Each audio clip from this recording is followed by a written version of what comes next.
Sometimes, the hardest thing a man can do is keep a promise to someone who's already gone. For 67-year-old Jed Whitley, that promise meant rebuilding the mountain cabin where his wife died in a flash flood. The town whispered he'd lost his mind, talking to his mule Clementine and hammering away at a dream already drowned. But Jed wasn't rebuilding for comfort. He was honoring her memory, one nail at a time. Then one morning, Clementine pawed at the earth near the old hearth and uncovered a hidden tin box filled with unmailed letters his wife had written during their hardest years. What truth would those letters finally reveal about their marriage that would change everything he knew? Before we jump back in, tell us where you're tuning in from. And if this story touches you, make sure you're subscribed, because tomorrow I've saved something extra special for you. The morning sun climbed over the ridgeline of the Bitterroot Mountains, casting long shadows across what used to be the Whitley homestead. Jed stood at the edge of the clearing, his weathered hands wrapped around a thermos of coffee that had long since gone cold. The ruins of the cabin lay before him like broken teeth, splintered timber, a stone chimney standing defiant against the sky, and mud-caked debris scattered across 40 feet of what had once been their front porch. He twisted the gold wedding band on his left hand, a habit he'd picked up in the 3 years since Martha died. The ring had grown loose with age and weight loss, spinning easily around his finger. Sometimes he feared it might slip off entirely, disappear into the dirt like so many other things he'd lost. But he kept it there, kept turning it, kept remembering. Clementine brayed softly from where she stood tethered to a pine tree, her gray coat shimmering in the early light. She was a Jenny mule, 15 hands high, with intelligent dark eyes and a stubborn streak that reminded Jed of his late wife. He'd bought her 2 months after the funeral from a rancher down in Missoula who was getting too old to work his land. The man had warned him that mules were particular creatures, prone to their own minds and resistant to foolish commands. "She'll serve you well if you treat her right," the rancher had said. "But she won't abide nonsense." Jed had paid cash and led Clementine home that same day. She'd been his only real companion since. "Morning, girl," he called out, his voice rough from disuse. Living alone had taught him that days could pass without speaking to another soul, and his vocal cords seemed to forget their purpose. Ready to get back to work? The mule's ears swiveled toward him, acknowledging his presence without committing to enthusiasm. That was Clementine's way, measured, thoughtful, never wasteful with energy or emotion. Jed walked back to the supply pile he'd assembled over the past 2 weeks. Lumber from the hardware store in Flathead, 50 miles down the mountain. Nails, screws, brackets. Tools he'd owned for 40 years, their handles smooth from decades of use. A level that had belonged to his father. Everything he needed to rebuild what the flood had taken. The town of Millbrook, population 237, sat in the valley below. From up here on clear days, Jed could see the church steeple and the grain elevator rising above the tree line. He'd lived in Millbrook his entire life, born in the same hospital where his daughter had been born 38 years ago. He knew every family, every story, every secret the town held, and they knew him, or thought they did. The whispers had started the first time he'd driven into town with Clementine in the truck bed, asking at the lumberyard about weatherproofed pine. Earl Hutchins, who'd run the yard since Jed was a boy, had given him a long measuring look. "Jed," Earl had said carefully, "you thinking about building something?" "Rebuilding," Jed had corrected. "Up at the old place." Earl's expression had shifted from curiosity to concern. "Now, Jed, you know that cabin's gone. Been gone 3 years. Maybe it's time to what?" Jed had kept his voice level, but there was an edge beneath it. "Time to forget. Time to move on, like Martha never existed?" "That's not what I'm saying." Earl had raised his hands in a placating gesture.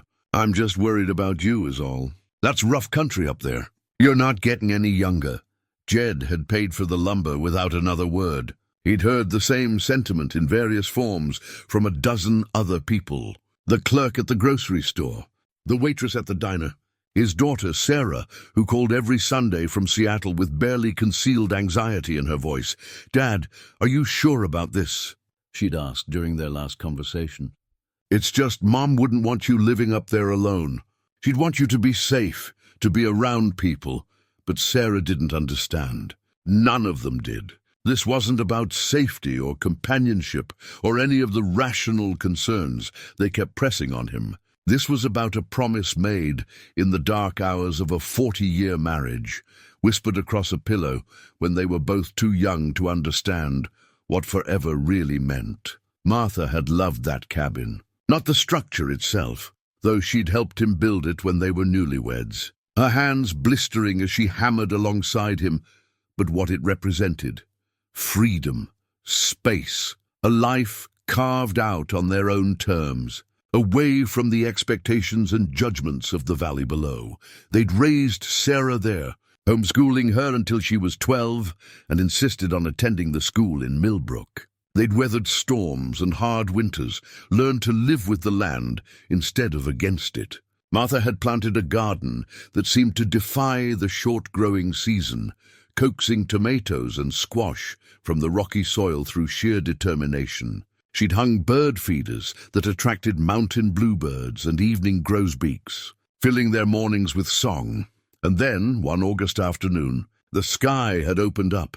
Jed still remembered every detail of that day. He'd been in town picking up supplies. Martha had stayed behind, complaining of a headache, wanting to rest. The storm had come fast, the kind of violent mountain thunderstorm that turned dry creek beds into raging torrents in minutes. By the time he'd made it halfway up the access road, the wall of water was already pouring down the ravine above their property. He'd found her body 3 days later, tangled in deadfall 2 miles downstream. The cabin had been completely destroyed, swept away as if it had never existed. Only the stone chimney remained, standing like a monument to everything he'd lost. The funeral had been well attended. Millbrook took care of its own, and Martha had been beloved in the community, despite their choice to live apart from it. She'd volunteered at the library, taught Sunday school, served on the hospital board. People had genuine affection for her, and their grief had been real. But their concern for Jed felt different. It felt like pity. He'd spent the first year in a rental house in town, a small place near the elementary school, with thin walls and neighbors who checked on him too often. He'd spent the second year in a kind of fog, going through motions without purpose. And then, one morning in the third year, he'd woken up with absolute clarity about what he needed to do. He needed to rebuild the cabin, not as a place to live, though he intended to live there once it was finished, but as an act of remembrance, as proof that what they'd built together couldn't be erased by water and mud and catastrophe, as a way to keep his promise he'd told Martha once, during one of their last real conversations before the distance had grown between them.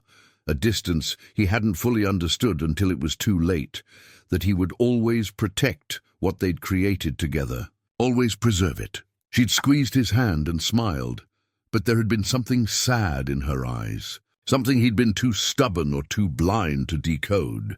Now, standing in the ruins, he wondered what she'd really meant by that smile. Clementine brayed again, more insistently this time. Jed smiled despite himself. The mule had a way of pulling him back from the edge of memory, grounding him in the present moment. He walked over and scratched behind her ears, feeling the velvet softness of her coat. All right, he murmured. I know, work to do. He unhitched her and led her to the pile of lumber. Over the past 2 weeks, he'd cleared most of the debris from the original cabin, salvaging what he could and burning the rest. The stone chimney had been inspected and reinforced. He'd poured a new foundation, mixing concrete by hand and laying it with the same careful precision he'd used 40 years ago. Today, he would start framing the walls. The work was hard, harder than it had been when he was young. His shoulders protested every lift, his knees complained on every crouch. But there was a rhythm to it that soothed something deep in his chest. Measure, cut, fit, nail. The basic grammar of construction, unchanged since humans first learned to build shelter. He worked through the morning, stopping occasionally to drink water and rest in the shade. Clementine grazed nearby, her presence a comfort even when she wasn't directly helping. He'd rigged a simple harness that allowed her to drag longer pieces of lumber across the clearing. and she seemed to understand her role in the project, moving with careful deliberation. By noon, he'd framed 2 walls and was starting on the 3rd. The June sun beat down with surprising intensity, and sweat soaked through his chambray shirt. He was considering breaking for lunch when he heard the sound of an engine laboring up the access road. A dust-covered pickup truck emerged from the tree line, and Jed recognized it immediately. Tom Bradley, who owned the feed store in Millbrook and served as the unofficial mayor of their unincorporated community. Tom parked near Jed's truck and climbed out slowly, his arthritic hip making him grimace. "Jed," Tom called out, shading his eyes against the sun. "Thought I'd find you up here." "Tom." Jed set down his hammer and walked over to meet him. "What brings you all the way up the mountain?" Tom looked past him at the construction site, taking in the new foundation and framed walls. His expression was difficult to read, part admiration, part concern, part something else Jed couldn't quite identify. "Wanted to see for myself," Tom said. "Folks in town are talking. They always do. This is different, Jed." Tom's voice was gentle but firm. "People are worried. They think maybe you're not dealing with things in a healthy way." Jed felt his jaw tighten. "And what would be the healthy way, Tom? Selling off Martha's things? Finding some widow to play cards with? Pretending the best part of my life didn't happen? That's not what I'm saying." Tom held up his hands. I'm trying to understand. What are you hoping to accomplish up here?" The question hung in the air between them. Jed looked back at the cabin taking shape, at the chimney standing guard over new growth. How could he explain something he barely understood himself? How could he put words to the feeling that drove him up this mountain every morning, that kept him hammering and sawing until his hands bled? "I made her a promise," he said finally. "I'm keeping it." Tom studied him for a long moment, then nodded slowly. "All right, then. You need help, you call. Understood?" "Understood." Tom climbed back into his truck and turned around in the clearing. As he drove away, Jed saw him glance back in the rearview mirror, his face etched with worry.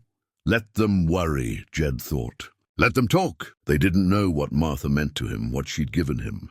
They didn't know about the hard years, the silences that had grown between them like weeds, the way they'd learned to occupy the same space without really touching. They didn't know about the guilt that woke him at 3 in the morning, sharp and insistent, the guilt of promises half kept, of love expressed too rarely, of all the things left unsaid until it was too late to say them. He picked up his hammer and went back to work. The sun moved across the sky, shadows lengthening toward evening. Clementine dozed in the shade, one ear cocked toward him, always listening. And slowly, board by board, nail by nail, the cabin began to rise from the ruins. By the time darkness fell, Jed had completed 3 walls. His back screamed in protest as he loaded his tools into the truck, and his hands trembled with exhaustion. But as he looked back at the day's progress, something close to peace settled over him. He was keeping his promise. Whatever anyone else thought, whatever whispers followed him through town, he was doing what needed to be done, and tomorrow he would come back and do it again. The 3rd week of construction brought morning fog that clung to the mountains like cotton batting. Jed arrived at the building site just after dawn, Clementine walking placidly beside his truck as he navigated the rough access road. The cabin was taking shape now, 4 walls complete, roof joists waiting to be installed, windows framed but not yet glazed. It looked skeletal in the grey light, a promise of shelter not yet fulfilled. He'd been working on the interior floor joists, laying them across the foundation with mathematical precision. The original cabin had been built directly on timber supports, which was fine until the flood proved otherwise. This time, he'd done it right. Concrete foundation, proper drainage, everything engineered to withstand the worst the mountain could throw at it, though nothing could truly withstand the worst. He'd learned that lesson already. Jed unloaded his tools, while Clementine nosed around the site, investigating the changes since yesterday. She had a curious nature, that mule. Always checking, always aware.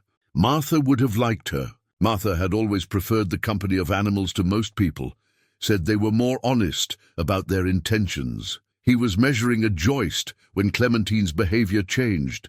Instead of her usual relaxed exploration, she began pawing at the ground near where the hearth would be, the spot directly in front of the old stone chimney. Her hooves scraped at the dirt with unusual insistence, and she released a series of short, urgent brays. "What is it, girl?" Jed set down his tape measure and walked over. "Find a snake?" But Clementine wasn't acting frightened. She was acting determined. She pawed at the same spot repeatedly, then backed up and looked at him expectantly, as if to say, "Well, aren't you going to investigate?" Jed knelt down, his knees protesting the movement. The area Clementine had been worrying showed disturbed earth, darker and looser than the surrounding soil. He ran his fingers through it, feeling the texture change from the packed clay, typical of the area, to something that had been dug up and refilled. His heart began to beat faster. Had Martha buried something here? In all their years together, she'd never mentioned hiding anything near the hearth. But then there were many things Martha hadn't mentioned. He was learning. Many things he'd failed to see. He went to his truck and retrieved a small camping shovel, the kind that folded for easy storage. Clementine watched as he began to dig, carefully removing layers of earth and setting them aside. 6 inches down, his shovel clinked against metal.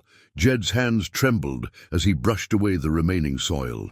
A tin box emerged, roughly the size of a large shoebox, its surface oxidized but intact. It had a simple latch, no lock, and a pattern of flowers embossed on the lid, daisies, Martha's favorite. He sat back on his heels, staring at the box. Around him, the mountain morning continued, birds calling, wind rustling through the pines, the distant sound of a creek running full with snowmelt. But Jed felt suspended outside of time, caught in a moment that would divide his life into before and after. Clementine nudged his shoulder gently with her nose, as if encouraging him to continue. "All right," he whispered. "All right." He lifted the box from the hole and set it on a flat piece of foundation. The metal was cold against his palms, despite the warming day. For a long moment, he simply looked at it, afraid of what it might contain, afraid of what it might reveal. Then he opened it. Inside were letters, dozens of them, maybe 50 or more, each one written in Martha's careful cursive on various types of paper. Lined notebook sheets, stationery with pressed flowers, even the backs of old grocery lists. They were bundled together with twine, organized in a way that suggested deliberate care. Many of the envelopes were addressed to him, but the stamps were never affixed, never mailed. His vision blurred. He blinked hard, refusing to let tears fall, not yet. Not until he understood what this meant. Beneath the letters were other items. A pressed flower, a mountain columbine, blue and white, the state flower of Colorado where they'd honeymooned. A photograph he'd never seen before, of Martha standing in the cabin's doorway, young and smiling, her hand resting on her belly in a way that suggested early pregnancy with Sarah. A small, smooth stone, the kind they'd collected from the creek when they were courting, skipping them across the water on summer evenings. And at the very bottom, a sealed envelope with his name written across the front in bolder strokes than the others. For Jed, to be found when the time is right. His hands shook as he lifted this final letter. The envelope was heavier than the others, made of thicker paper, as if she'd known this one needed to endure. The flap was sealed with wax, an old-fashioned touch that was pure Martha. She'd always loved small ceremonies, small dignities. He should read it now. He should open it and discover whatever truth or confession or final message she'd left for him. But something held him back. Some instinct that once he broke that seal, once he read those words, he would be changed in a way he couldn't anticipate or control. Clementine settled down beside him, her warm bulk a comfort against his leg. The mule had led him to this moment, and now she waited with him, patient as stone. Jed looked around at the cabin taking shape. He'd come here to rebuild, to honor a promise, to prove that what they'd created couldn't be swept away by water and time. But now he wondered, what had he really been building? A memorial to a perfect love that had never existed? A shrine to his own guilt? Or something else entirely? The other letters beckoned. He pulled one from the bundle at random, dated 15 years ago. around the time Sarah had left for college. The handwriting was unmistakable, Martha's steady, careful script. "Dear Jed," it began, "another day of silence between us. Another evening when we sat at the same table, ate the same meal, and said nothing of consequence. I wonder if you notice, I wonder if you feel the distance growing like I do, or if you've become so comfortable with it that it feels like normalcy now." Jed's chest tightened. He put the letter down, unable to read further. Was this what he'd find in all of them? Evidence of his failures? Documentation of all the ways he'd let her slip away while he was too busy, too distracted, too certain that love once spoken didn't need to be spoken again. Another letter, this one from 20 years ago. "Today, you worked on the roof for 8 hours straight. When you came inside, I'd made your favorite dinner, pot roast with those carrots from the garden. You ate it without comment, then went back outside to finish by lantern light. I saved you a piece of pie. It's still sitting on the counter. I suppose I'll throw it away tomorrow." And another, from just 2 years before she died. "Dr. Morrison confirmed what I already knew. 6 months, maybe a year if I'm lucky. I haven't told you yet. I don't know how to tell you. We've forgotten how to talk about the things that matter." This letter hit him like a physical blow. He read it again, the words refusing to make sense. Dr. Morrison, 6 months. She'd been sick, dying, and she hadn't told him. And that couldn't be right. Martha had died in the flood, a random act of nature. There'd been no illness, no diagnosis. He would have known, wouldn't he? But even as he tried to rationalize, pieces began to fall into place. The way she'd lost weight in those final months, the fatigue she'd blamed on poor sleep, the headache she'd complained of the day of the flood. Had that been real, or had she simply wanted to stay home, wanted to be in the cabin one last time? Had Martha walked into that flood willingly? Had she chosen the mountain over a hospital bed, the cabin over treatment, a swift end over a slow decline? The questions crashed over him like the water that had taken her. His carefully constructed understanding of her death, of their life together, crumbled like the original cabin had crumbled. Everything he'd believed about that day, about their marriage, about who Martha had been, all of it suddenly felt uncertain. He looked at the sealed envelope in his hand, the one marked "For Jed, to be found when the time is right." His fingers traced the wax seal, feeling the small imperfections where her thumb had pressed it closed. Whatever truth waited inside that envelope, he wasn't ready for it. Not yet. Not until he'd read the others, understood the full scope of what Martha had wanted him to know. Not until he'd prepared himself for whatever revelation would reshape his world. He carefully repacked the box, placing the sealed letter on top where he could see it, where it could remind him of the reckoning that awaited. Then he stood, his legs stiff from kneeling, and looked at the cabin rising around him. He'd thought he was rebuilding what had been lost. Now he wondered if he was building something entirely new, not a memorial, but a reckoning. A place where truth could finally be told, where silence could finally be broken, where Martha's words, preserved and patient, could finally be heard. That evening, Jed sat in his rental house in Millbrook with the tin box on the kitchen table before him. He'd driven down from the mountain in a daze, Clementine secured in her temporary paddock behind the property. The sun was setting outside his window, casting long amber shadows across the worn linoleum floor. He'd made coffee, but hadn't drunk it. He'd taken the letters from the box and arranged them by date, creating a timeline of silence that stretched across 2 decades. The oldest was from the year Sarah turned 10. The most recent had been written 3 days before Martha died, 3 days before the flood. He chose one from the middle period, dated 12 years ago. His hands were steadier now, the initial shock giving way to a kind of numb determination. If Martha had wanted him to find these, wanted him to read them, then he owed her that much at least. "Dear Jed," the letter began. "Sarah called today from Seattle. She's been promoted at her firm, something about senior analyst. I tried to explain it to you at dinner, but you were thinking about the fence line that needs repairing. Your mind was already up the mountain before your body left the table. She asked about you. I told her you were fine. I've become very good at telling people you're fine. Jed set the letter down and rubbed his eyes. He remembered that promotion, remembered Sarah's excitement on the phone. But he didn't remember Martha trying to tell him about it. He'd been preoccupied with the fence, that much was true. The north pasture had been losing fence posts to frost heave, and he'd been calculating materials, planning the work. How many moments had he missed while his mind was elsewhere? How many times had Martha tried to reach him across the growing silence? He read another letter, this one from 15 years ago. You asked me today if I was happy. I said yes, because that's what you needed to hear, and because the truth is too complicated to explain. I'm not unhappy, Jed. I'm something else entirely. I'm a woman who lives with a ghost of herself.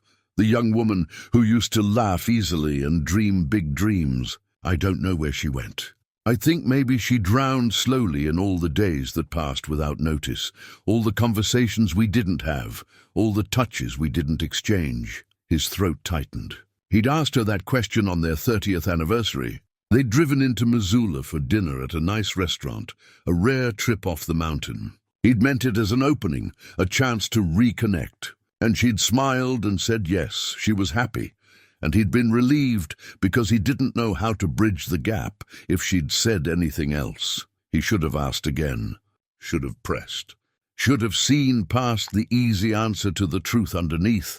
The letters painted a portrait of loneliness he'd been blind to. Martha writing about her garden, how the vegetables grew despite her, how she wondered sometimes if she should just let the weeds take over, let nature reclaim what she'd tried to cultivate. Martha describing the books she read, the thoughts she had, the questions that kept her awake, all things she'd apparently stopped sharing with him because he'd stopped really listening. In one letter, dated 8 years ago, she wrote about a hummingbird that had gotten trapped in the cabin. I spent 20 minutes trying to guide it back outside, she wrote. It kept flying toward the window, seeing freedom, but unable to reach it through the glass. Finally, I opened the door, and it found its way out. I sat on the porch afterward and cried. I'm not sure if I was crying for the bird or for myself. Jed stood and walked to the window, looking out at the darkening street. His reflection stared back at him.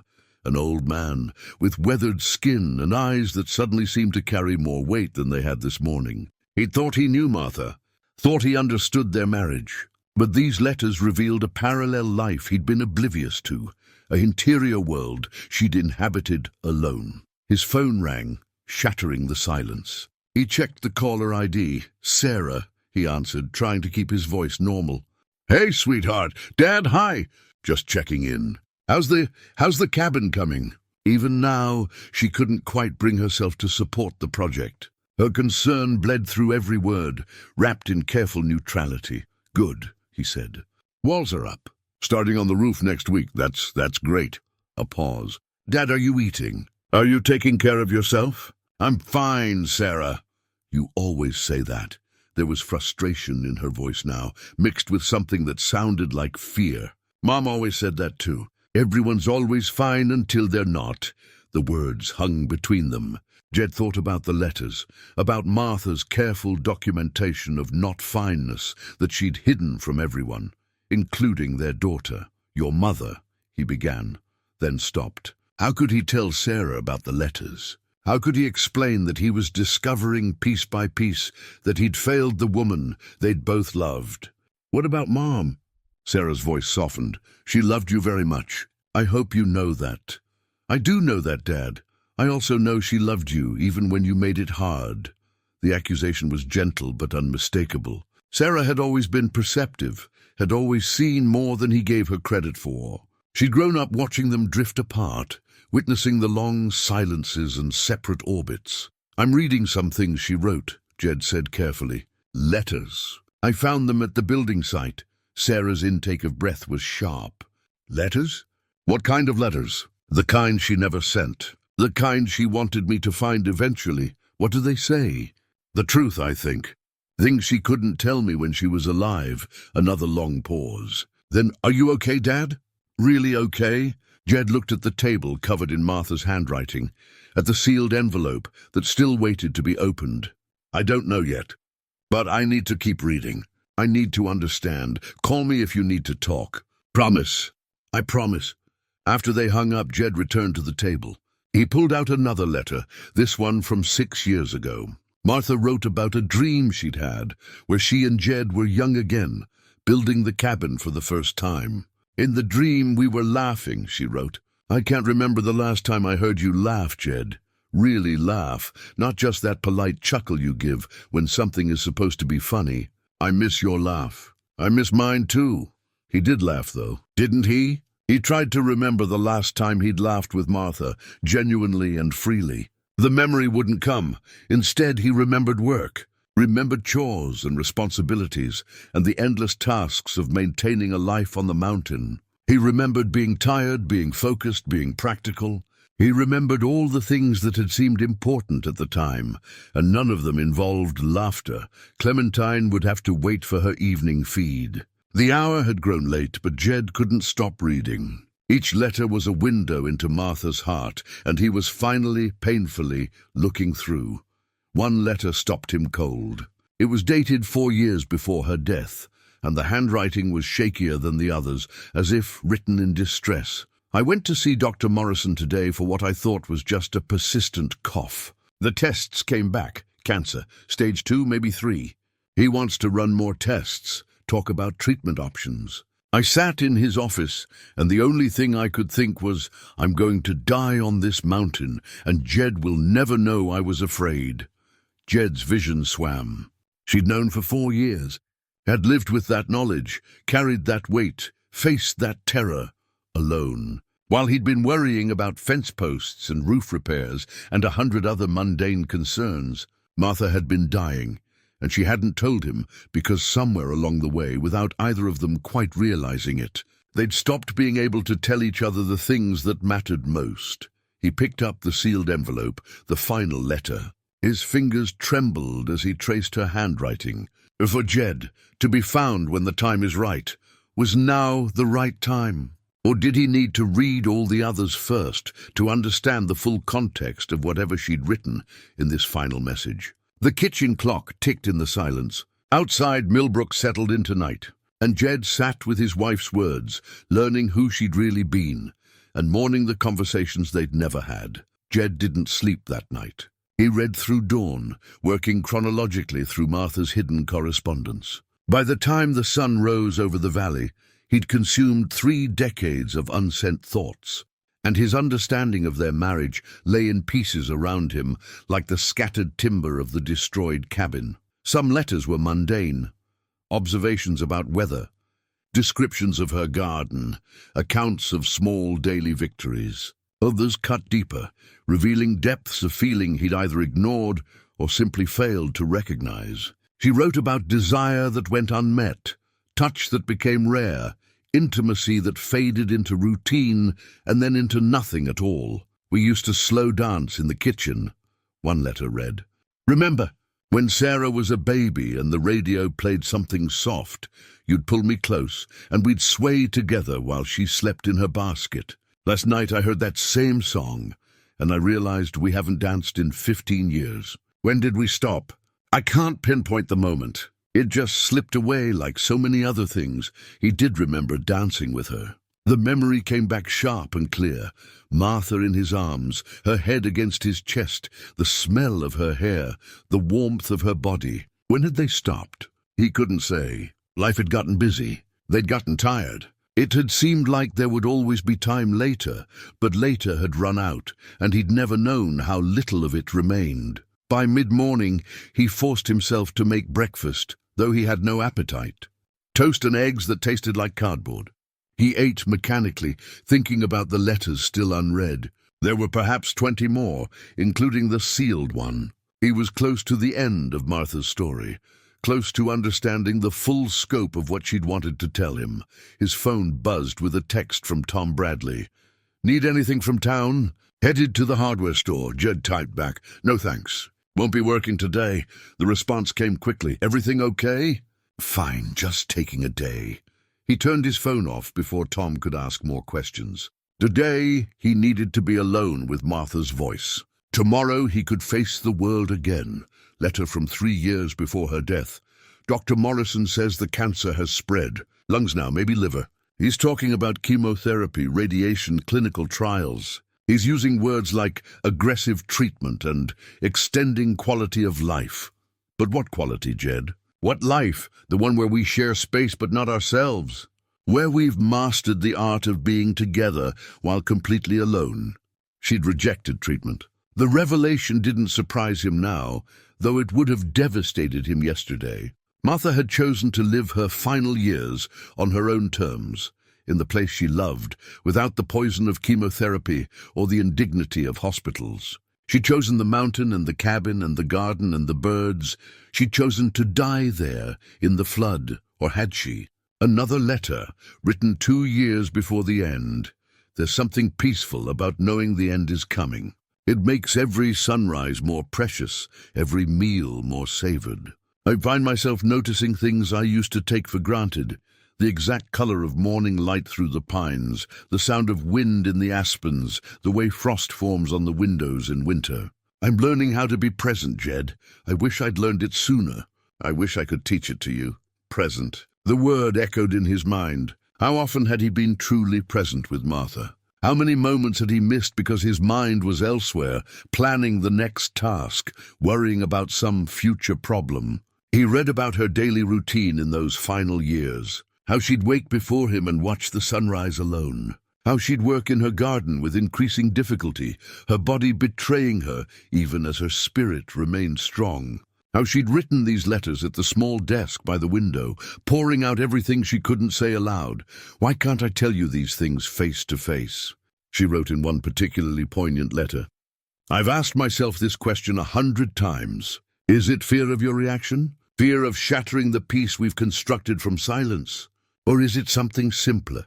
The knowledge that we've lost the language we used to speak. We still know how to discuss practical matters. We're excellent at coordinating schedules and making decisions about repairs. But the grammar of the heart, we've forgotten it, and I don't know how to relearn it. Jed thought about their conversations in those final years. She was right. They talked about weather and chores and what needed fixing. They discussed Sarah's career and their finances. They'd maintained the surface of a marriage while the substance eroded beneath. When had they stopped talking about dreams? About fears? About love? He found a letter dated 1 month before her death, and his hands shook as he unfolded it. I've made my decision. When the storm comes, and it will come, they always do, I won't run. I won't call out. I'll let the mountain take me on its terms, quick and clean. Better than the slow fade Dr. Morrison promises. Better than becoming someone you'd have to care for, pity, watch waste away. I want you to remember me as I was, Jed, not as what the disease would make me. Is that selfish? Maybe, but it's my choice and I'm at peace with it. The words blurred as tears finally came. She'd planned it. Not the specific storm, perhaps, but the method. She'd known that living at the base of a ravine meant flash floods were inevitable. She'd chosen to stay, to wait, to let nature be her exit. And he'd been in town, buying supplies for a life she'd already decided to leave. The guilt that had haunted him for 3 years crystallized into something sharper, more defined. Not guilt for failing to save her. He couldn't have prevented what she'd chosen. But guilt for creating a life where death seemed preferable to sharing the truth with him. Guilt for being a husband she couldn't talk to, couldn't trust with her deepest fears. Outside, the morning had turned to afternoon. Millbrook went about its business, while Jed sat at his kitchen table, reconstructing a marriage from written fragments. 3 letters remained unread, plus the sealed envelope. He was afraid to continue, afraid of what other revelations awaited. But he'd come this far. He owed it to Martha to finish what she'd started. The next letter was dated 2 weeks before the flood. I've been thinking about the cabin, about what it means. We built it together when we were so young, so sure of ourselves. It was supposed to be our sanctuary, our escape from the world's expectations. Instead, it became our prison. Not because of the place itself, I still love every board and stone, but because of what we let it represent. Isolation became more important than connection. Independence became more important than intimacy. We built walls to keep the world out and ended up using them to keep each other out too. The observation struck him like a physical blow. She was right. The cabin had represented freedom, but it had also enabled their withdrawal from each other. Up on the mountain, there were no neighbors to notice their silence, no friends to question the distance. They could pretend everything was fine because there was no one close enough to see otherwise. One letter left before the final sealed message, dated 5 days before her death. If you're reading this, you've found the box. Good. That means you kept your promise to rebuild. I knew you would, Jed. For all our problems, you've always been a man who keeps his promises, even the ones that cost you. I buried this box the day before I wrote my final letter to you. The one that's sealed. The one I hope you'll read last. Read all the others first, my love. Understand the full picture. Then when you're ready, break the seal. I've told you the truth about our marriage. Now I need to tell you the truth about my love. Jed's hands trembled as he set the letter down. One more piece of the puzzle remained. The sealed envelope sat before him, Martha's final words waiting inside. But the sun was setting again, and he'd been reading for nearly 24 hours straight.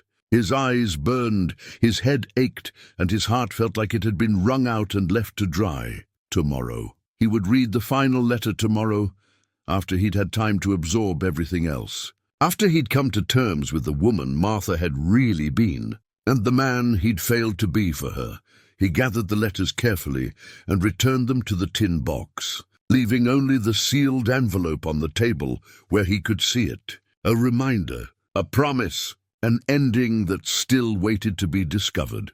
Jed returned to the mountain the next day, but he couldn't bring himself to hammer a single nail. He sat on the foundation of the half-built cabin, the sealed letter in his shirt pocket, and watched Clementine graze in the clearing. The mule moved with steady purpose, choosing her grass with care, living entirely in the present moment. Martha had wanted to learn that, to be present, to notice the exact color of morning light and the sound of wind in the aspens. Jed tried now, forcing himself to observe rather than plan, to see rather than merely look. The light was golden, filtered through pine needles. The wind made a sound like water rushing over stones. A pair of ravens circled overhead, their calls echoing across the valley. He catalogued these details, tried to feel what Martha must have felt in those final years when she'd learned to pay attention, but his mind kept returning to the letters, to the patterns they'd revealed. He'd been a good provider, a hard worker, a man who fulfilled his practical responsibilities. But he'd been an absent husband, deaf to the emotional needs of the woman he'd promised to love. He'd built her a house but failed to build her a home. He'd shared her bed, but stopped sharing her heart. The sound of an approaching vehicle pulled him from his thoughts. Another truck laboring up the access road, this time not Tom's Ford, but a newer Toyota. Sarah's rental car. His daughter parked and climbed out slowly, looking around at the construction site with an expression he couldn't quite read. She was 38 now, a successful analyst at a tech firm in Seattle, with her mother's careful eyes and his stubborn chin. She wore jeans and a fleece jacket, dressed for the mountain, despite living in the city. "Hi, Dad." She walked over and sat beside him on the foundation, not quite touching, but close enough that he could feel her warmth. "Sarah, didn't know you were coming. You stopped answering your phone. I got worried. He'd forgotten about turning it off. Sorry. Needed some time to think." She looked at the framed walls, at Clementine grazing nearby, at the stone chimney standing like a sentinel. "It's really coming together. Looks almost like the old place. That's the idea. Dad." She turned to face him, and her eyes were Martha's eyes, brown and deep and seeing more than he wanted them to see. "Tell me about the letters." So he did. Not everything. Some things were too private, too painful, but enough. He told her about the tin box, about Martha's illness, about the years of silence documented in careful script. He told her that her mother had chosen the mountain over treatment, had chosen a quick death over a slow decline. Sarah listened without interrupting, her face growing paler as he spoke. When he finished, she sat in silence for a long moment, staring at her hands. "I knew something was wrong," she said finally. Those last few years when I'd visit, Mom seemed, I don't know, lighter somehow. Like she'd made peace with something. I thought maybe you two were finally working things out. We weren't working anything out. She'd just stopped expecting me to notice. The bitterness in his voice surprised him.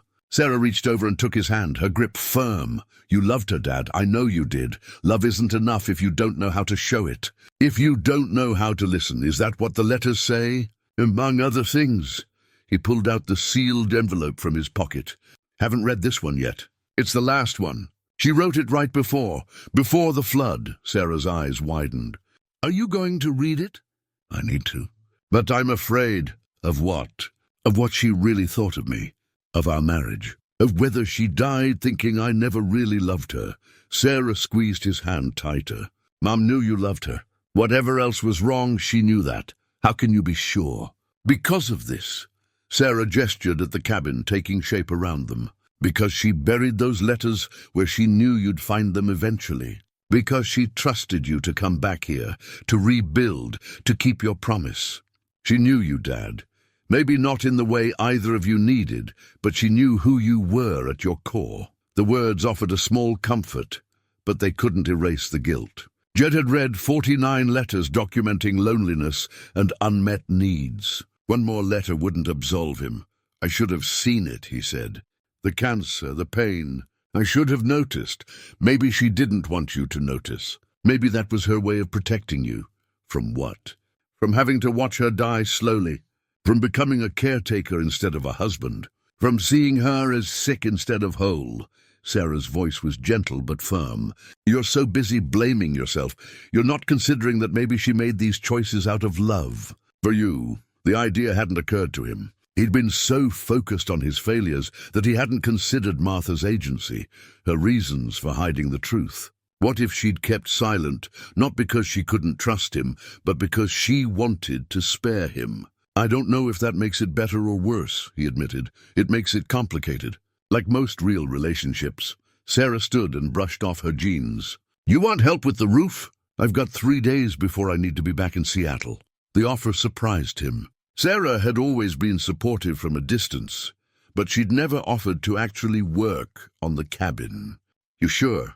Mom would want me to.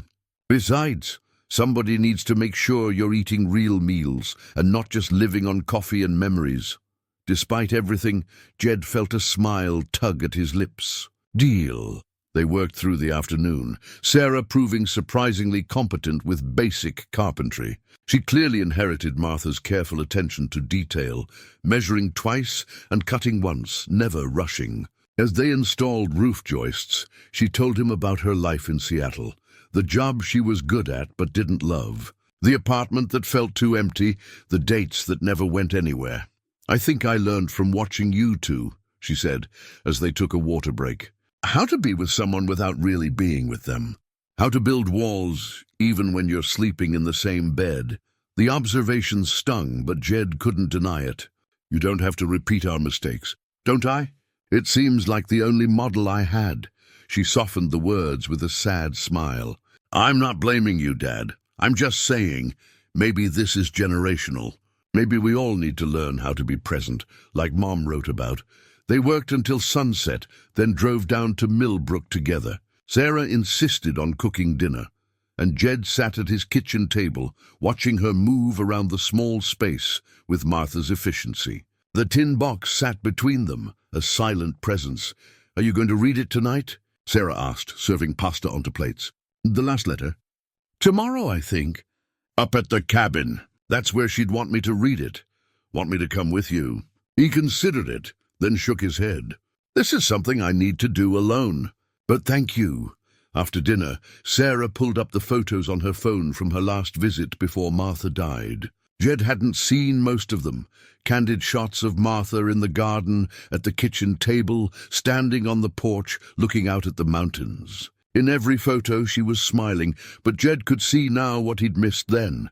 The sadness underneath. The knowledge that these were her final moments, and she was trying to make them count. She was beautiful, Sarah said softly. She was. Jed's voice was rough. I just wish I'd told her that more often. Maybe you'll get a chance to tell her now, in your own way. That night, lying in bed with the sealed envelope on his nightstand, Jed thought about promises. He'd promised to rebuild the cabin, and he was keeping that promise. But what other promises had he made and broken? What other commitments had he failed to honor? Tomorrow, he would read Martha's final words. Tomorrow, he would learn what she'd really wanted him to know.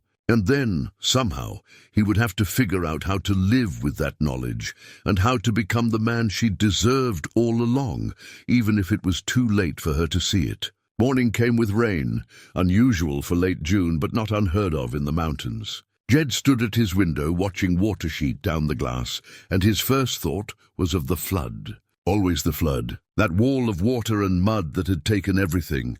But this was just rain, steady and gentle. The kind Martha used to love, sitting on the porch with a book and a cup of tea, listening to it drum against the roof. Sarah appeared in the doorway, already dressed. "Roads will be muddy. They're always muddy." He turned from the window. "You don't have to come. I know you need to get back to Seattle. I'm coming. Just to the bottom of the access road. I'll wait in the truck." He didn't argue. Part of him was grateful for her presence, even if she wouldn't be there for the actual reading.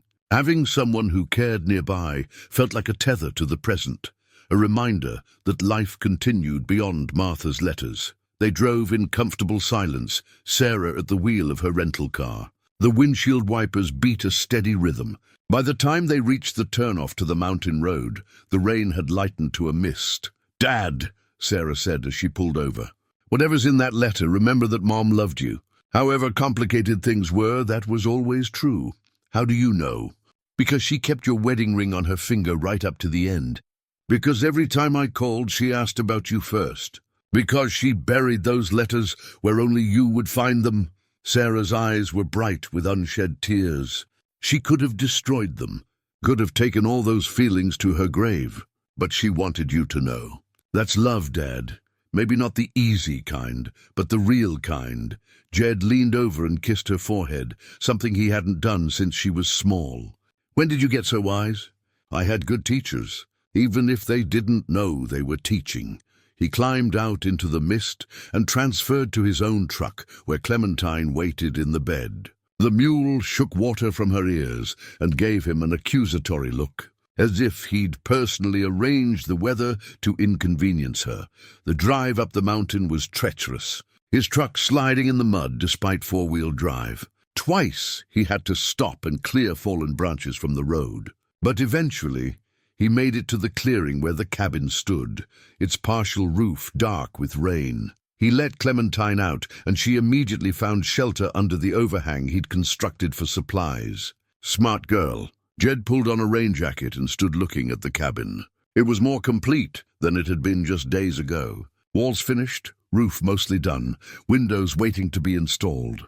Soon it would be weatherproof. Soon it would be a real shelter again. But was he rebuilding the cabin or running from it? The question had plagued him since finding the letters. Was this whole project an act of devotion or an elaborate form of denial? He walked to the stone chimney and sat on the same foundation where the original hearth had stood. Rain dripped from the unfinished roof, creating a curtain of water around him. The sealed envelope was in his jacket pocket, dry and waiting. "All right, Martha," he said aloud.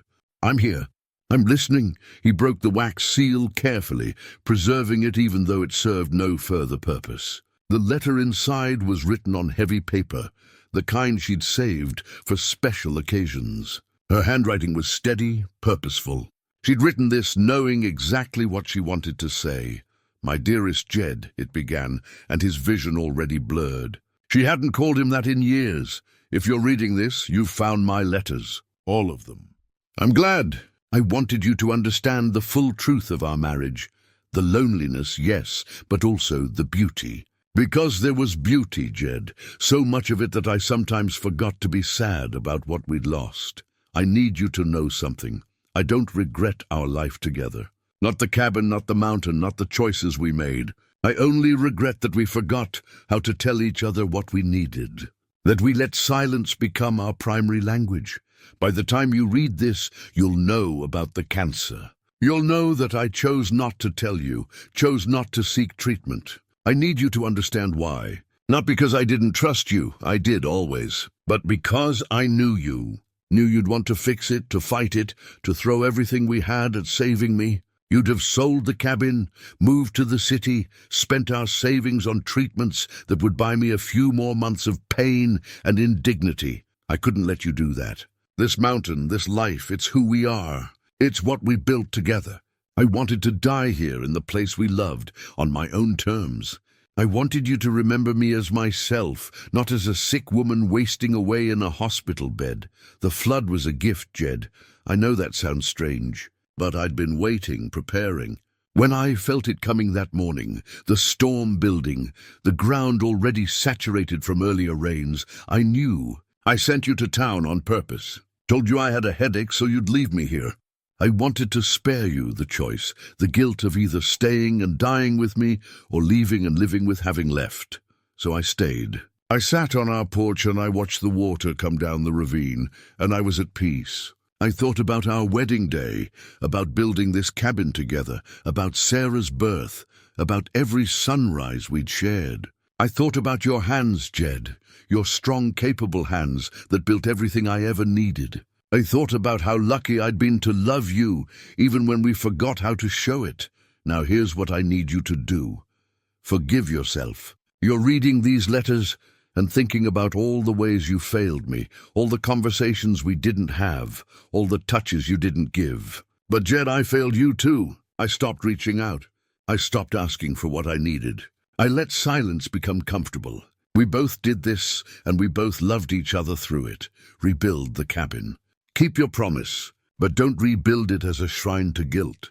Rebuild it as a celebration of what we had, the good years, the hard years, all of it. Make it a place where you can remember me without drowning in regret. And then, my love, live. Really live. Be present like I learned to be in the end. Notice things. Feel things. Tell people what they mean to you before it's too late. Don't make the same mistakes we made. I've left you something else in the box, underneath where the letters were. I hope you haven't found it yet. I hope you saved it for after reading this. Go look now. I love you, Jed. I always have. Even in the silence, even in the distance. Every single day of our 43 years together, I loved you. I hope you can believe that. I hope you can forgive us both for being human, for being imperfect, for loving each other the best way we knew how. Be happy, my darling. That's all I ever wanted for you. Forever yours, Martha. Jed sat in the rain, Martha's final words swimming before his eyes. His chest hurt, actually hurt, like something vital had torn loose inside him. He'd been preparing for condemnation, for a final accounting of his failures. Instead, she'd given him permission to forgive himself. He read the letter again, then a third time, committing every word to memory. Then he stood, his legs shaky, and walked through the rain to his truck where the tin box waited. He'd removed all the letters but hadn't looked underneath them. Now he lifted out the bundles of correspondence and found at the bottom of the box a small package wrapped in cloth. His hands trembled as he unwrapped it. Inside was a photograph in a simple wooden frame. Him and Martha on their wedding day, young and laughing, their whole lives ahead of them. He barely recognized the man in the photo, so full of hope and certainty. Attached to the back of the frame was one more note. This one just a single line in Martha's handwriting. This is who we really were, beneath everything else. Remember this. Jed stood in the rain, holding the photograph, and finally let himself cry. Not the silent tears he'd shed before, but deep, wrenching sobs that came from a place he'd kept locked for 3 years. Clementine watched from her shelter, ears forward, bearing witness to his grief. When he finally stopped, when he'd wrung himself empty, Jed felt different. Lighter somehow, despite the weight of everything he now knew. Martha had given him the truth, yes, but she'd also given him absolution. She'd released him from the prison of his guilt and pointed him toward a future that didn't have to be defined by past failures. He could rebuild the cabin, not as penance, but as celebration. Not as a shrine to grief, but as a testament to love that had endured despite everything. He looked at the photograph one more time, then carried it carefully into the partial shelter of the cabin. He propped it on the windowsill where it had a view of the mountains Martha had loved. "Thank you," he whispered, "for everything.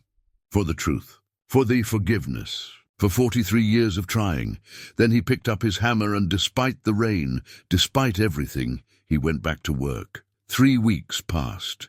The cabin was nearly complete, and Jed had found a kind of peace in the rhythm of construction. Sarah had returned to Seattle, but she called every few days, and their conversations had a depth they'd never had before. He'd started volunteering at the library in town, the place where Martha had spent so many hours. The other volunteers, mostly older women who'd known his wife, welcomed him with genuine warmth, and gradually he was finding his way back into community. He'd even started talking to people. Really talking, not just exchanging pleasantries about weather and work. He asked questions and listened to the answers. He shared stories about Martha, the real ones, not sanitized versions that painted their marriage as perfect. And people responded with their own truths, their own complicated relationships, their own regrets and joys. Millbrook was seeing him differently now, not as the crazy widower rebuilding a dead woman's cabin, but as a man doing necessary work on the building, yes, but also on himself. The cabin was weatherproof now, the roof complete and shingled, windows installed and sealed. He'd been working on the interior, installing insulation and running new electrical lines. Modern conveniences Martha never had in the original cabin. Better wiring, proper outlets, fixtures that would actually work in the 21st century. He was measuring for cabinet installation when he noticed something odd about the stone chimney. One of the stones on the interior side, about chest height, seemed slightly recessed compared to the others. He ran his hand over it, feeling the edges. It moved when he pressed. Not much, but enough to tell him it wasn't mortared like the rest. His heart began to pound. The chimney had been the only part of the original structure to survive the flood. Had Martha hidden something else here? Something she'd placed years ago, long before the tin box? He worked the stone loose carefully, afraid of damaging the chimney's integrity. Behind it was a small cavity, deliberately left in the construction. Inside the cavity was a metal box, smaller than the tin box, secured with a simple lock. Jed sat back on his heels, staring at the box. The key. Did he have the key? He searched his memory, thinking about Martha's belongings. Most had been destroyed in the flood, but he'd saved what he could from her dresser at the rental house where they'd lived those final years. A jewelry box with her mother's pearls, a few books, some photographs, and keys. A small collection of keys on a ring he'd never identified. He made the drive to town in record time, barely noticing the scenery. In his rental house, he found the jewelry box exactly where he'd left it, untouched for 3 years. The keyring was there, 6 keys of various sizes and ages. He grabbed them all and drove back up the mountain, his mind racing with possibilities. The 3rd key fit. The lock clicked open, and Jed lifted the lid with trembling hands. Inside were documents. Legal papers, by the look of them. On top was a letter, this one not from Martha, but addressed to her.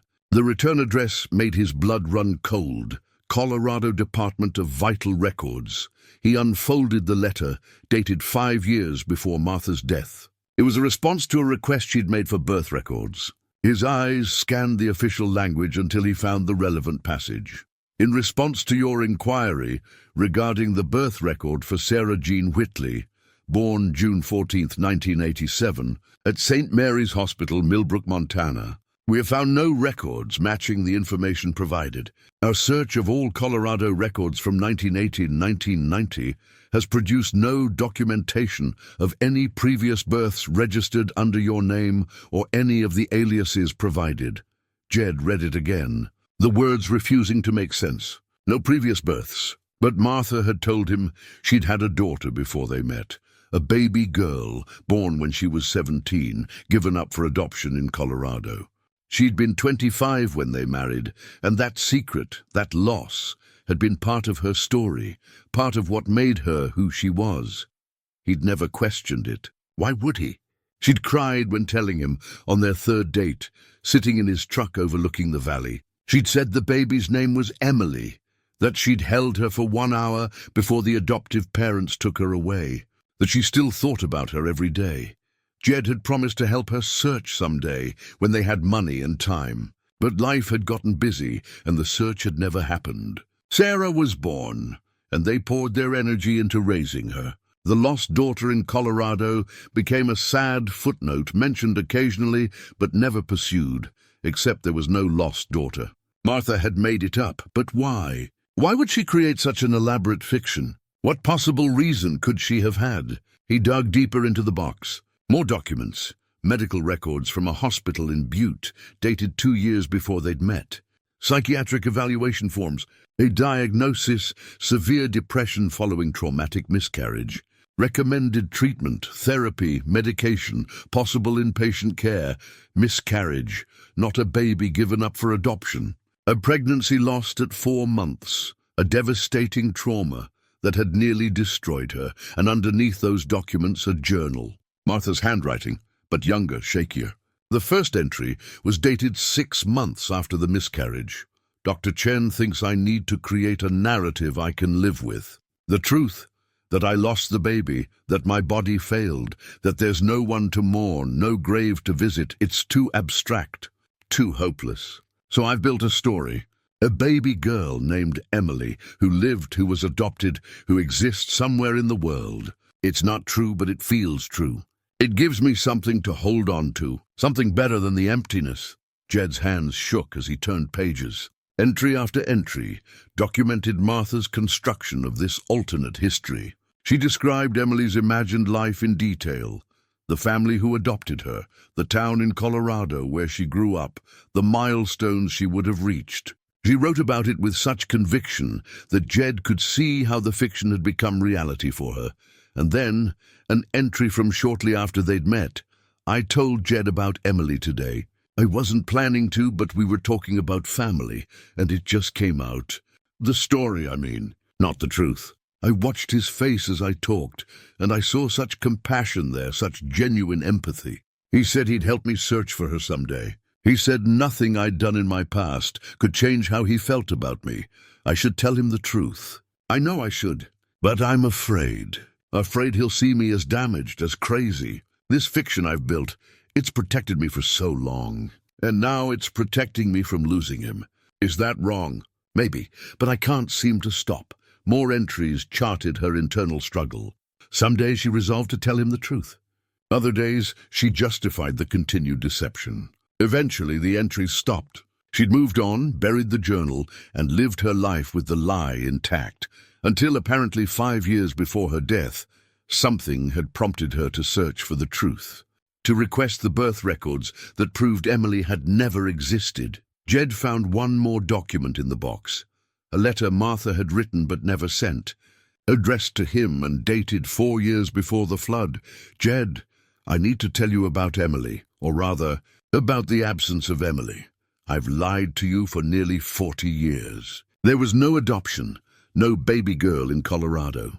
There was a miscarriage, a breakdown, and a desperate woman who couldn't face the emptiness. So I created a story, a fiction that felt more bearable than the truth.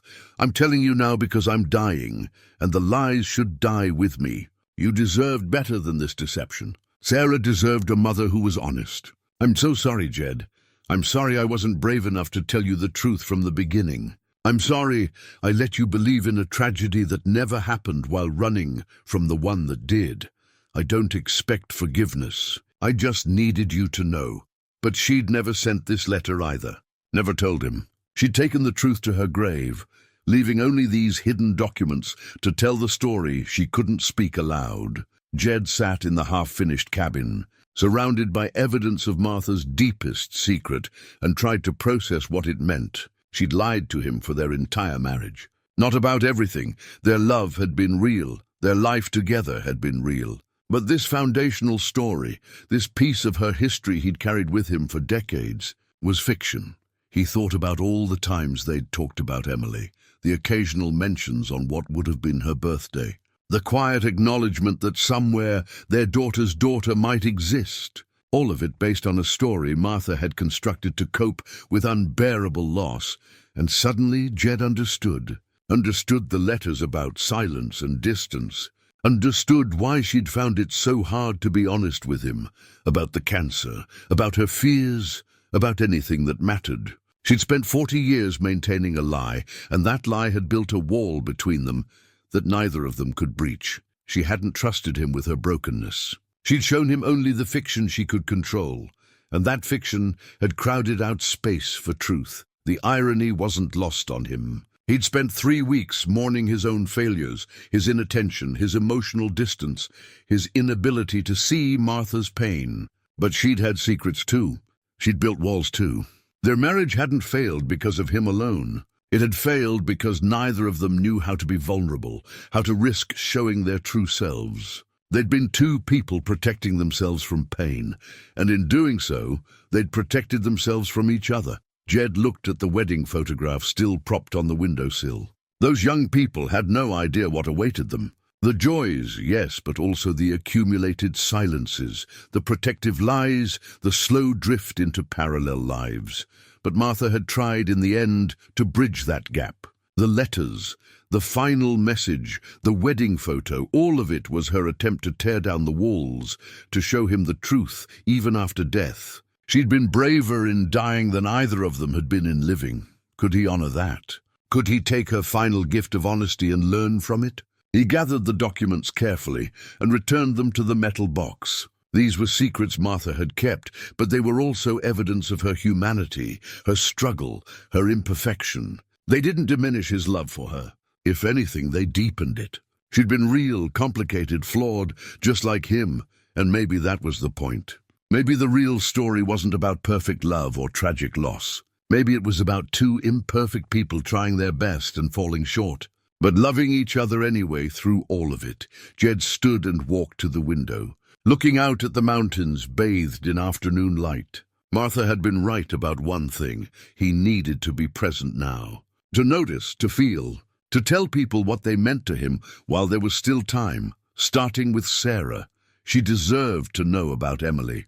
Or rather, about the absence of Emily. She deserved the truth. Messy and complicated as it was, he pulled out his phone and dialed her number. When she answered, he could hear the concern in her voice. He rarely called in the middle of the day. "Dad, everything okay?" "Yeah," he said, "but I need to tell you something. About your mother, about us. The real story, not the pretty version. I'm listening." And for the first time in longer than he could remember, Jed told the complete truth. About the letters, about the secrets, about the complexity of love between two flawed people. About Emily, who never existed, and about the grief that had shaped Martha's entire life. Sarah listened without interrupting. When he finished, there was a long silence. Then she said, "Thank you for telling me, Dad, for trusting me with the messy parts. Your mother would have wanted you to know." She tried to be honest at the end. I think we both owe it to her to keep trying." "Yeah," Sarah said softly. "We do." The discovery of Martha's secret changed something fundamental in Jed. Not his love for her, that remained constant, perhaps even stronger for understanding her brokenness, but it shifted his understanding of what rebuilding meant. He wasn't just reconstructing a cabin. He was reconstructing a life, a self, a way of being in the world, and that meant finishing what he'd started, not just with timber and nails, but with relationships. The cabin was nearly complete. Interior walls up, kitchen cabinets installed, bathroom plumbed and functional. He'd modernized without losing the character of the original.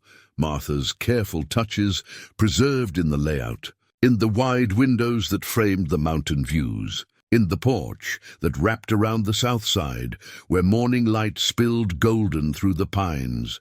But two things remained undone. First, he needed to gather the people who mattered, not for a grand celebration or a formal dedication, but for a quiet acknowledgement of what this place meant, what Martha had meant. He wanted them to understand that the cabin wasn't a memorial to sadness, but a testament to complicated love. Second, and more difficult, he needed to let go. Of guilt, of regret, of the idealized version of marriage he'd been mourning. Martha's secrets had shown him that their relationship had been more complex than simple failure or success. They'd both protected themselves, both built walls, both chosen safety over vulnerability. Understanding that didn't erase the pain, but it did distribute the responsibility more evenly. He started with Tom Bradley, inviting him up to the site on a Saturday morning. Tom arrived with his wife Eleanor, who'd been one of Martha's closest friends. They walked through the completed cabin slowly, Eleanor touching surfaces with obvious emotion. "It's beautiful, Jed," she said, her voice thick. "Martha would be so proud, would she?" Jed gestured around the space. "I'm not sure I built this for the right reasons at first. Think maybe I was running from grief instead of honoring her memory." Tom exchanged a glance with Eleanor, then spoke carefully. "Does it matter if you ended up in the right place?" "I guess not." Jed led them to the porch where Clementine was dozing in the sun. "I found letters she wrote, lots of them. Things she couldn't say when she was alive." Eleanor's eyes widened. "What kind of things?" "True things. About our marriage, about the distance between us. About her illness." He paused, then decided on honesty. "About secrets she kept, ones I'm still trying to understand." "Martha had her reasons for everything she did," Eleanor said softly. "She was a complicated woman, brilliant and kind, but carrying weight the rest of us couldn't see. Did you know?" Jed asked. "About the cancer?" Eleanor nodded slowly. "She told me about 6 months before the flood. Swore me to secrecy. I wanted to tell you, Jed, so many times, but she made me promise. Said it was her choice to make. The revelation should have hurt, but somehow it didn't. Of course, Martha had confided in someone. She'd needed support, even if she couldn't accept it from him. I'm not angry," Jed said. "I'm just trying to understand why she felt like she had to carry it alone, because that's what we taught her generation to do," Tom said quietly. "Keep your problems private. Don't burden others. Be strong." He shook his head. "We did her a disservice, all of us. Made her think asking for help was weakness." They stood in silence for a moment. 3 people connected by loss and love for a woman who'd been more complex than any of them had fully understood. "I'm having a small gathering here next Saturday," Jed said. "Just a few people. Zara's flying in. I'd like you both to come, to share stories about Martha. The real ones, not just the pleasant memories." Eleanor reached over and squeezed his hand. "We'll be here." Over the next week, Jed made similar visits. To the library volunteers who'd worked with Martha. To Dr. Morrison, who'd treated her and kept her secrets with professional dignity. To Sarah's old teacher, Mrs. Humphrey, who remembered Martha bringing cookies to class parties and staying to help with art projects even when Sarah insisted she was too old for parental involvement. Each conversation revealed another facet of Martha's life, another piece of the woman she'd been outside their marriage. She'd been vivacious at the library, organizing book clubs and reading programs. She'd been funny with the volunteers, quick with dry observations that made everyone laugh. She'd been deeply engaged with Sarah's education, asking thoughtful questions and pushing her daughter to think critically. She'd been alive in the world in ways she hadn't been with him. And while that knowledge stung, it also gave Jed hope. If Martha could be vibrant elsewhere, maybe the problem hadn't been inherent to either of them. Maybe it was the dance they'd created together. 2 people stepping on each other's toes, unable to find a rhythm that worked. Sarah arrived on Friday, this time with her partner Michael, a quiet software engineer Jed had met only twice before. They stayed in the rental house, but spent most of their time at the cabin, helping Jed with final touches. "You never told me about Michael," Jed said, as they worked together hanging curtains Martha had made years ago, salvaged from storage. Sarah glanced at Michael, who was installing cabinet pulls in the kitchen, then back at her father. "I wasn't sure you'd want to know. You've always seemed so focused on your own life, your own stuff." The observation landed like a punch, but Jed recognized its truth.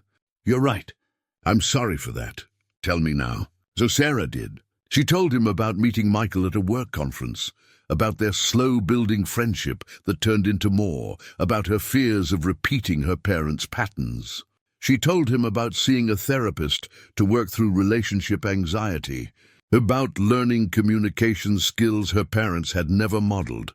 "I don't want to end up like you and Mom," she said, not unkindly. I love Michael, but I'm terrified of waking up 20 years from now and realizing we've been living parallel lives. Your mother and I should have gotten help, Jed admitted. Should have learned how to talk to each other properly. But we thought love was enough, that we could figure it out ourselves. Pride, I guess, or ignorance. It's not too late for you, Dad, to learn those things. To have real relationships. Maybe not. Jed looked around the cabin, at this space he'd created through grief and determination and slowly dawning understanding. This project taught me something. That building isn't just about putting materials together. It's about intention, purpose. You have to know what you're building and why, or you just end up with walls that don't shelter anything. Sarah smiled. That's very philosophical for a contractor. Your mother's letters made me philosophical, made me think about what matters. That evening, the three of them sat on the porch, watching the sun set behind the western peaks. Michael asked thoughtful questions about the construction, about Jed's plans for the cabin, about what he'd plant in Martha's garden. And Jed answered honestly, including Michael in the conversation, in a way he realized he'd never included Sarah's previous boyfriends. This was what being present meant. Paying attention, asking questions, caring about the answers. Saturday morning dawned clear and bright. Jed rose early and made final preparations, arranging chairs on the porch, setting out coffee and pastries, making sure everything was ready for his guests. About a dozen people would come, he estimated. Enough to feel like community, small enough to feel intimate. Clementine sensed something was happening and paced the clearing nervously until Jed gave her extra grain and reassurance. The mule had been his steadfast companion through all of this, patient and present in a way he was only now learning to appreciate. People arrived around 10. Tom and Eleanor, Dr. Morrison with his wife, the library volunteers, Mrs. Humphrey, a few other long-time Millbrook residents who'd known Martha well, and Sarah with Michael, standing slightly apart but clearly together. Jed had prepared remarks but found himself abandoning them. Instead, he spoke from the heart. Thank you all for coming. This cabin, it's been a lot of things to me over the past months. A project, a penance, a puzzle I needed to solve. But mostly it's been a teacher. It's taught me about my marriage, about Martha, about myself. He paused, gathering his thoughts. The group waited patiently, familiar faces showing understanding and support. Martha left me letters, he continued. Stories about our life together. The good parts and the hard parts. She wanted me to understand both. And through reading them, through building this place, I've come to realize something. Love isn't perfection. It's not about never failing or never hurting each other. It's about trying anyway, about showing up even when it's hard, about being honest even when it's scary. Eleanor wiped her eyes. Tom nodded slowly. Martha and I, we made mistakes. A lot of them. We built walls when we should have built bridges. We stayed silent when we should have spoken. But we loved each other, imperfectly, sometimes badly, but genuinely. And that's worth remembering. He gestured to the cabin behind him. So this place, it's not a shrine to perfect love that never existed.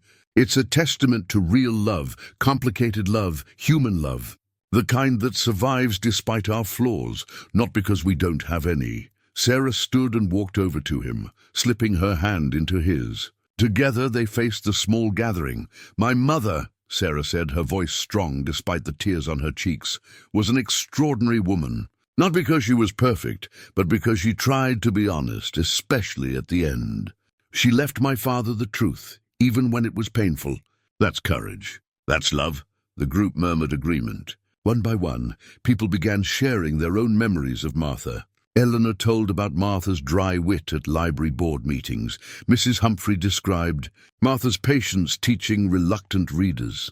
Dr. Morrison spoke carefully about Martha's dignity in the face of terminal illness, her choice to die on her own terms, and gradually a fuller picture emerged. Martha as teacher, friend, volunteer, patient. Martha as complicated human being, not simplified saint or tragic victim.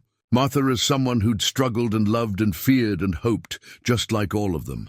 As the stories wound down, Jed felt something shift inside his chest. A knot of tension he'd been carrying for 3 years, maybe longer, began to loosen. This was what he'd needed without knowing it, community acknowledgement of truth. Shared understanding that love and loss were never simple. "There's one more thing," Jed said. He pulled out the wedding photograph Martha had left him, now in a weatherproof frame.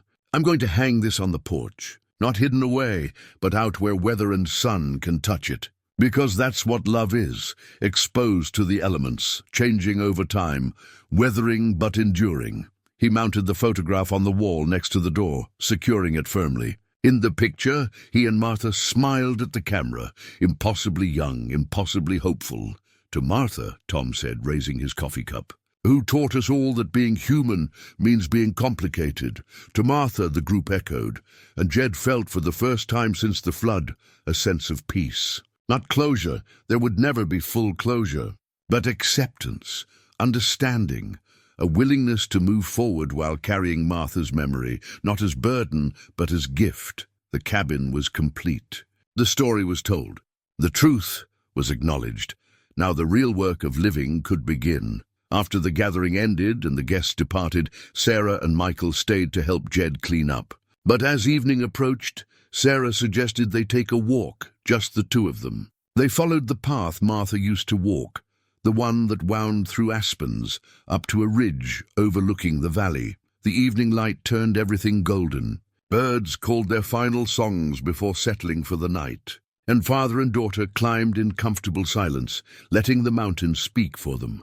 At the top of the ridge, they sat on a fallen log Martha had used as a resting spot. From here, the cabin was visible below, smoke rising from its chimney. Jed had lit a fire before they left, a fire in a hearth that had witnessed so much. "I've been thinking about what you said," Sarah began. "About Mom's secrets, about the lies she told." "Yeah? It makes me angry." Not at her exactly, just at the situation, at the fact that she felt like she had to hide so much. "From you, from me, from everyone," Jed nodded. He'd felt that anger too, though it had faded into something more like sadness. She did what she thought she had to do. We all did. But that's not good enough. Sarah's voice was passionate now, the way it got when she was working through something important. "I don't want to make the same mistakes.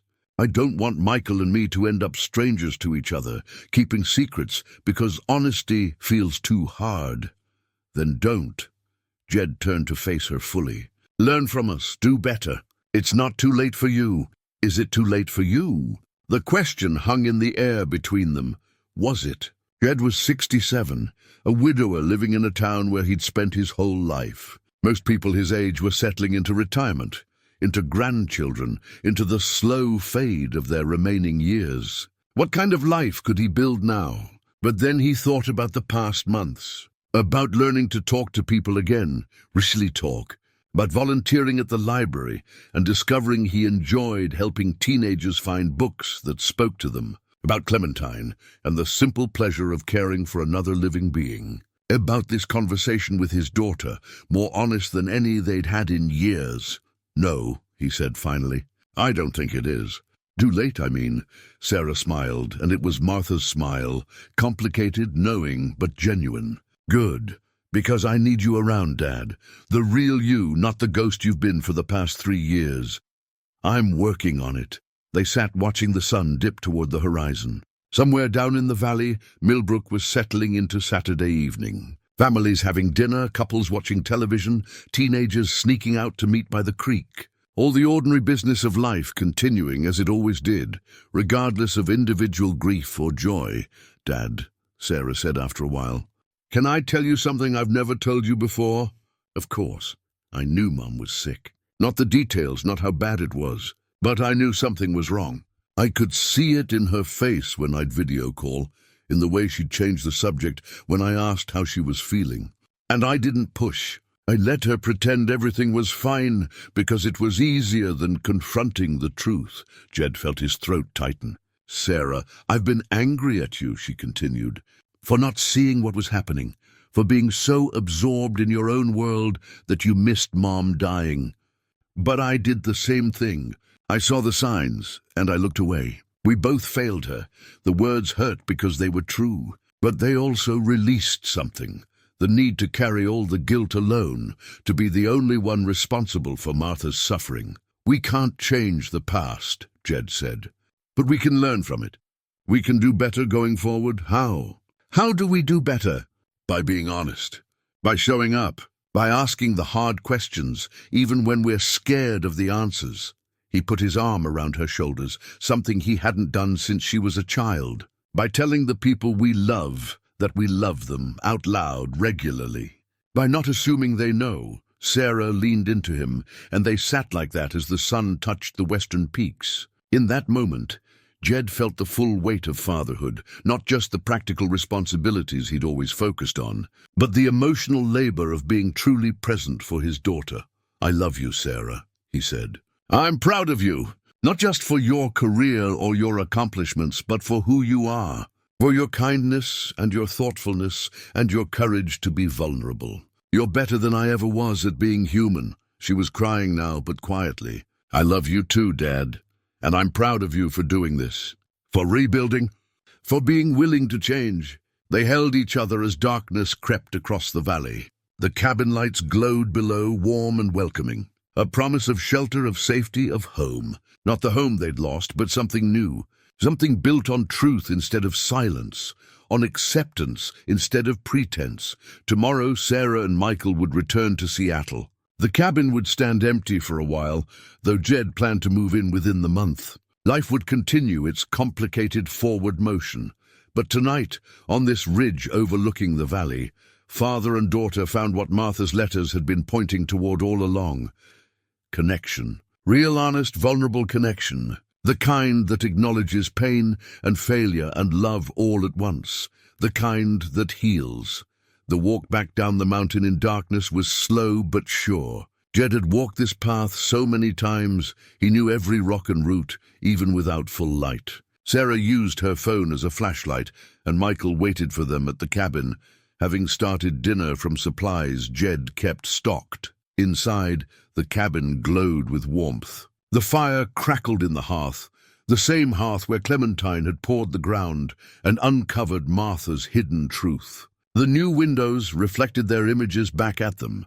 3 people sharing a meal, sharing space, sharing themselves. Over dinner, Michael told stories about his childhood in Oregon, about his own complicated relationship with his father, who died young. Jed listened, really listened, and found himself sharing stories too. Not the sanitized versions he'd always told, but honest ones. About mistakes he'd made raising Sarah, about arguments with Martha he wished he'd handled differently. About the time he'd been so focused on building a new fence that he'd missed Sarah's school play, and how she'd never mentioned it, just accepted his absence as normal. "I'm sorry for that," he said, meeting Sarah's eyes across the table. "For all the times I wasn't there, even when I was physically present. I know, Dad, and I forgive you." The words were simple, but they carried weight. Forgiveness given and received. The kind of transaction that had been missing from his marriage with Martha. The kind they'd never quite managed before it was too late. After dinner, Sarah pulled out a box she'd brought from Seattle. "I have something for you. Something I should have given you a long time ago." Inside were photographs. Dozens of them, from throughout Sarah's life. Pictures of Martha that Jed had never seen. Martha laughing at Sarah's college graduation. Martha at a restaurant with friends. Martha in the garden with dirt on her face and joy in her eyes. Pictures of vitality and life that contradicted the dying woman he'd been mourning. "She was happy sometimes," Sarah said softly. "Even at the end. I wanted you to see that. She wasn't just the sad woman in those letters. She was also this, vibrant and funny and engaged with the world." Jed spread the photographs on the table, studying each one. Sarah was right. These images showed a Martha he'd forgotten, or perhaps never fully seen.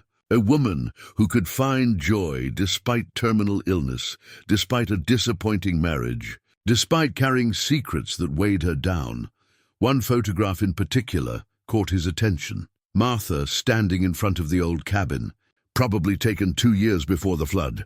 She was looking directly at the camera with an expression he couldn't quite read.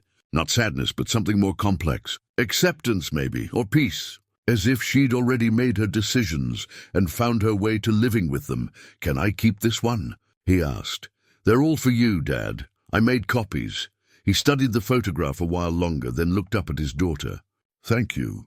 For this, for coming here, for being patient with me. I know I haven't been easy. None of us have been easy. That's just being human." They stayed up late, the three of them, talking in a way Jed couldn't remember talking to anyone in years. Michael shared his hopes for the future, career goals, travel plans, the possibility of children. Sarah talked about her therapy, about the tools she was learning for healthy communication. And Jed found himself opening up about his own hopes, tentative and uncertain but real. "I'm thinking about teaching," he said. "Carpentry maybe, or just basic home repair. There are kids in Millbrook who could use those skills."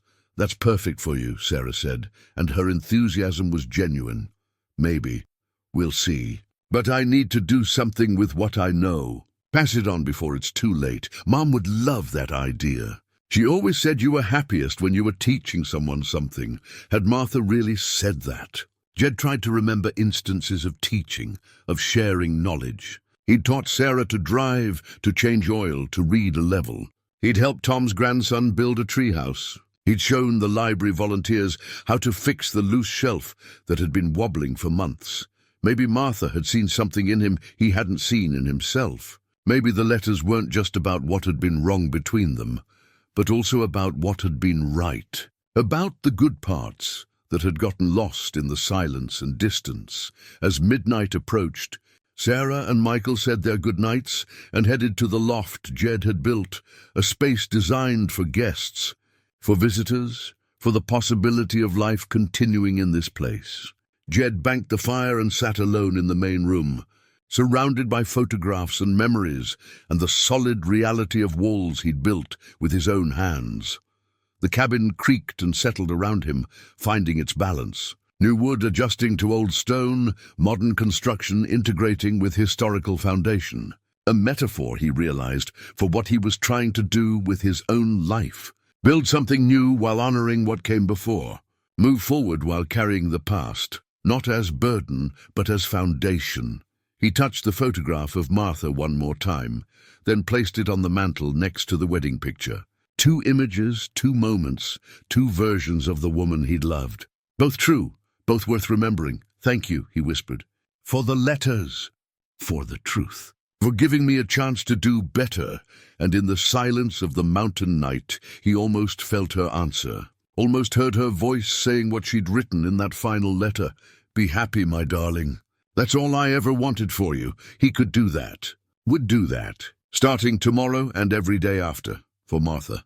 For Sarah. For himself. For all of them. 6 months later, Jed woke to the first snow of the season, dusting the pine trees outside his window. The cabin, his cabin now, truly his, was warm and solid around him. He'd moved in fully a month after the gathering, bringing what few possessions mattered and leaving behind the rental house in town without regret. He rose and made coffee, the morning ritual he'd perfected over his months here.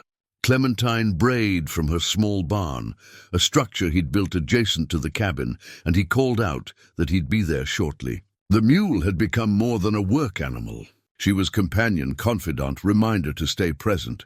She demanded nothing but food and attention, and gave back a kind of steady devotion that Jed had learned to treasure. The cabin had settled into itself now, the new wood weathering to match the old stone. The modern conveniences integrated seamlessly with the rustic charm Martha had always loved. He'd planted new growth in her garden, perennials that would return year after year, requiring faith that he'd be here to see them bloom. Spring would bring columbine and lupine, summer would bring daisies and black-eyed Susans. Life continuing as it always did. His phone buzzed with a text from Sarah.